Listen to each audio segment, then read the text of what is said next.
फोनवा पर बात कैलो घरवा में चर्चा गुरु ये बुकीना।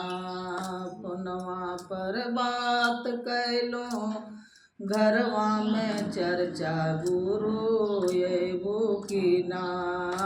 भई गेल चरचवा के बेरिया बताव गुरु ये बुकीना।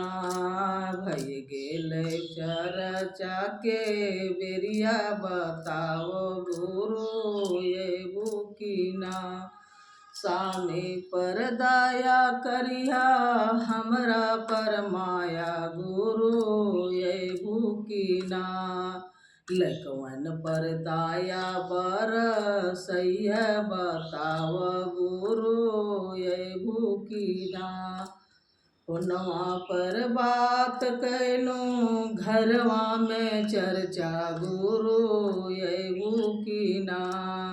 फोनवा पर बात कैलो घरवा में चर्चा गुरु ये बुकीना। बेटवा पर दया बरसैया बताव गुरु ये बुकीना। बेटवा पर दया करिय बहुआ पर माया गुरु ये बुकीना। पुतवा पर दया बरसैया बताव गुरु ये बुकीना।